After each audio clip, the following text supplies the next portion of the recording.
Vaishno Devi university పేరుకి మాత్రమే Vaishno Devi university ఇలా 55 సీట్లలో 45 సీట్లు ముస్లిమ్స్వే అని చెప్పేసి అంటున్నారు. ఈ మాట గురించి మీరు ఏమంటారు? దీని గురించి ఏమంటారు? ఎంత ఈ విషబీజాలను నాటిందే కాంగ్రెస్.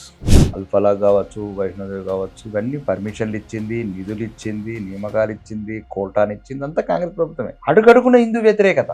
ఇప్పటికి కూడా మీరు చూడండి, ఇందిరాగాంధీ హిందువుని చేసుకోలే, రాజీవ్ గాంధీ హిందువుని చేసుకోలే, ప్రియాంక గాంధీ హిందువుని చేసుకోలే, ఇక రాహుల్ గాంధీ ఓలం చేసుకుంటాడో లేడు.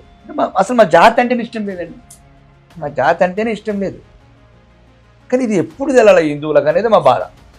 80% ఉన్న దేశంలో ఇప్పుడు చూడండి, రాహుల్ గాంధీ గారు, ప్రియాంక గాంధీ గారు 543 స్థానాలు ఉంటే అదేంది కేరళకు పోయి పోటీ చేస్తారండి. 90% ముస్లిమ్స్ ఉన్న దగ్గర అంత భయం.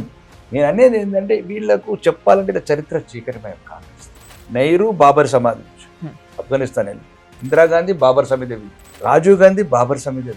మా జాతిని అడుగడుగున మా రామాలయం కూలగొట్టి హిందువులను చంపి బాబర్ అనేవాడు వచ్చే ఇక్కడ ఈ రకంగా ముస్లిం సామ్రాజ్యాలు మొదలైనవి. వేలాది సంవత్సరాల సనాతన ధర్మంకు చెదలు పట్టిన వ్యక్తికి అంటే వీళ్ళని ఏ రకంగా మావాలని అనుకుంటాం. మా జాతి నిర్మూలించాలని కోరుకున్న జాతి ఏదన్నదంటే ఆ నెహ్రూ సంబంధించింది. కాబట్టి మీరు చిన్నవి చెప్తారు, ఆల్పాలా దేశమంతా చెదలు పట్టించారంటే ఆ కుటుంబం. ఇది ఒక్కటే కాదు, అన్ని చోట్ల. ఎంత టైం పడుతుంది సార్ మరి దీన్ని జల్లెడ చేయాలంటే? ప్రయత్నం అయితే మొదలుపెట్టాం.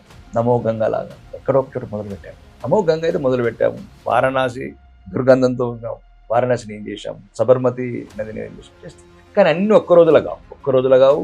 నరేంద్ర మోడీ గారు ఒక్కరే చేయరు, యోగి ఒక్కరే చేయరు, రాకేష్ రెడ్డి ఒక్కరే చేయరు. కాబట్టి దీనికి సహకారం అవసరం, ప్రజల సహకారం.